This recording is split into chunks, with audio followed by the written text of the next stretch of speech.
Hello drummers, my name is Andrew and I would like to talk to you about my great new course, Music Theory for Drummers. Music theory is a rather large topic, so what I've done is just taken all the stuff that drummers need to know and put it into one course. We start at the very beginning, and by the time you've finished this course, you'll know everything there is to know about how to read and interpret drum charts and even how to write your own. This video includes the entire first module of the course about basic note values. In this lesson, we cover 5 basic note types and values. There are a lot of listening examples for each type. We cover rests, groupings of 8th and 16th notes, and we learn the modern and classical terms for each note type because both are still used extensively in the music of today. The first thing to do is learn the names of the basic note types.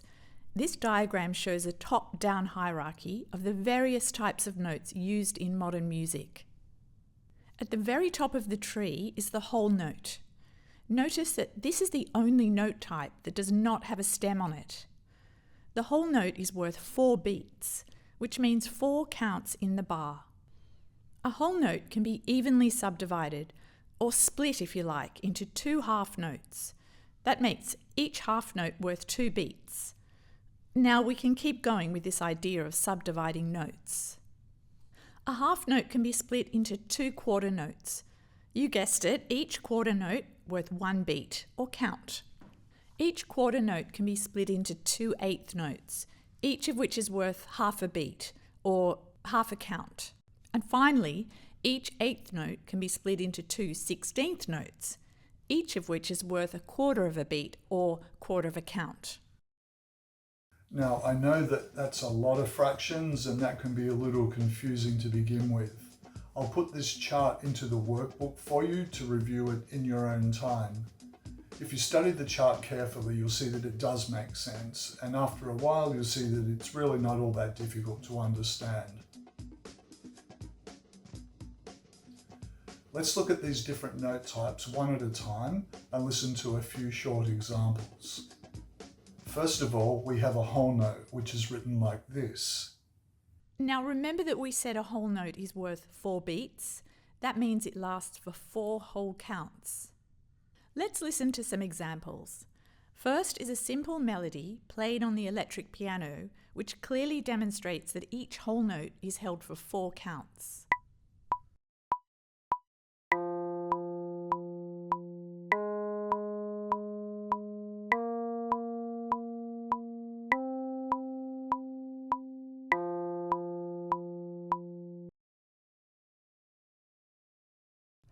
Next is an example played on the snare drum. Here we have drum rolls being played which last for the length of a whole note. Notice that the notation for a drum roll includes 3 small diagonal lines.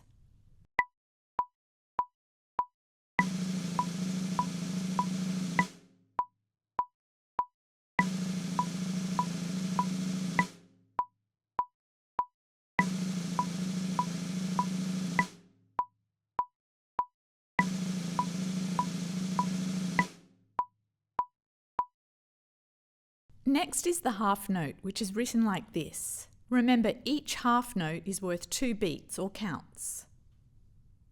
Let's hear an example on the electric piano, similar to what we did for the whole notes, only this time the melody is made up of half notes.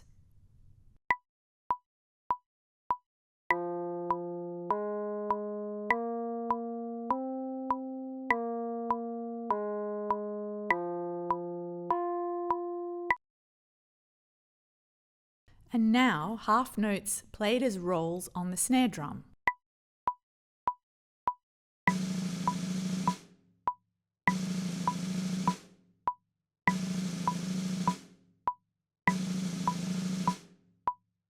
The next is a quarter note, which is written like this.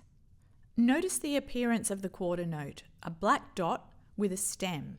This is a very commonly used note. Each quarter note is worth 1 beat. Let's listen to some examples using quarter notes.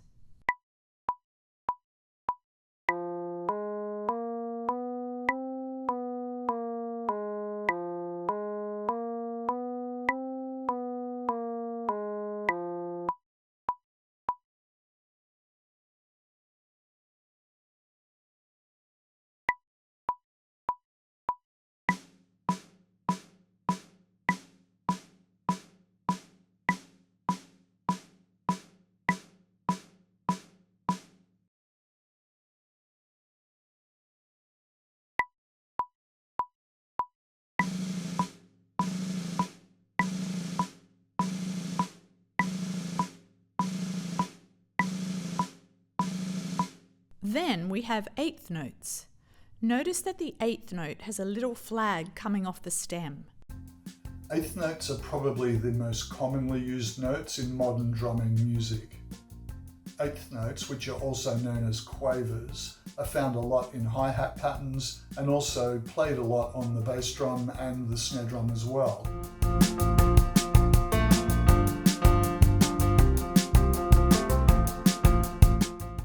Each quaver is worth half a beat, and when we have 8 in a row, we count 1 and 2 and 3 and 4 and against the metronome, which is still playing the 1, 2, 3, 4 in each of the examples.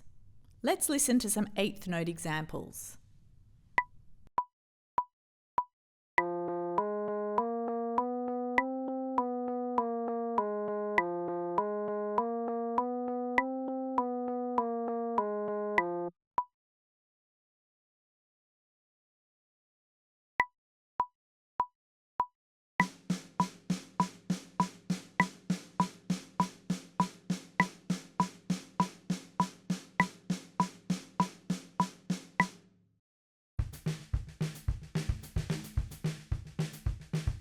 And finally, we have 16th notes, which are also called semiquavers. Notice that each of these notes have 2 little flags coming off the stem to differentiate them from other note types. Each semiquaver lasts only a quarter of a beat or count. So if you listen carefully, you should be able to hear that there are 4 semiquavers to each metronome beat.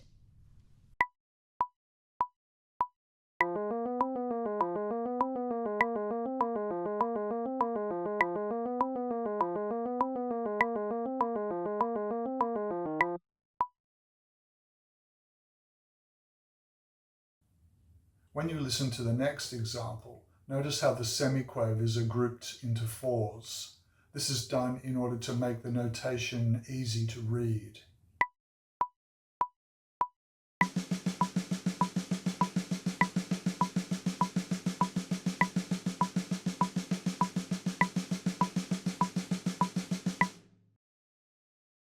If this is all starting to seem a bit tricky or confusing, try not to worry about it too much at this stage. As you become more familiar with each of these note types, it will all become second nature to you. Remember, if you listen to a lot of music, you're hearing 16th notes all of the time. The difference now is that you will begin to recognize them as you hear them, and of course you will learn how to play them. So the names that we've been using for our note types so far are American terms and used widely around the world in modern music. Equally as popular are the classical names for notes, which originated in Europe before the modern terms came into being.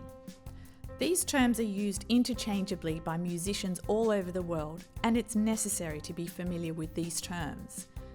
This chart shows the American terms and the corresponding and older classical terms.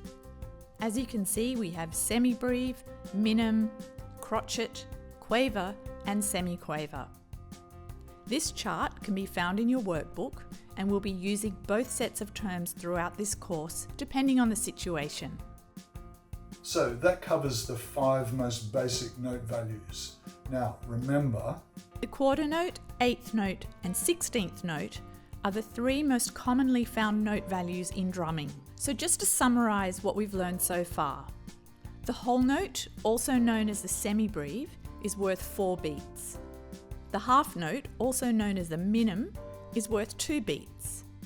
The quarter note, also known as the crotchet, is worth 1 beat.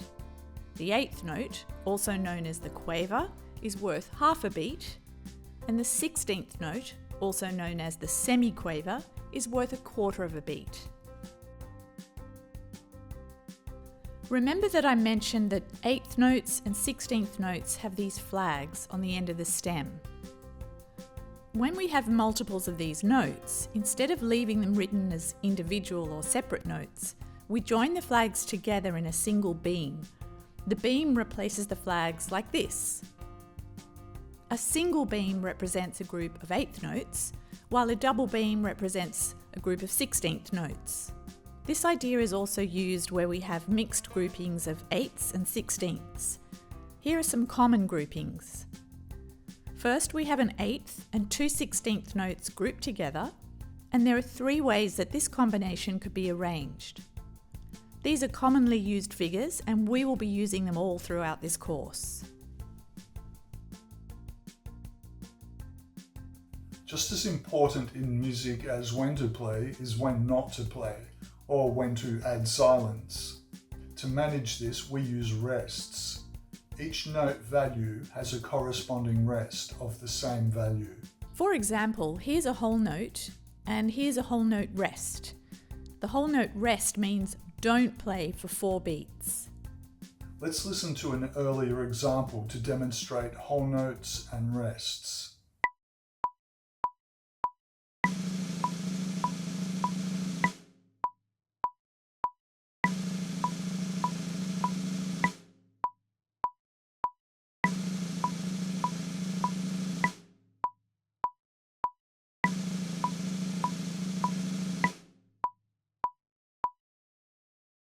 Here is a half note worth 2 beats, and here is a half note rest, which means don't play for 2 beats. Similarly, we have a quarter note and a quarter note rest, which means rest for 1 beat. An eighth note and an eighth note rest, which means rest for half a beat. And a 16th note and a 16th note rest, which means rest for a quarter of a beat.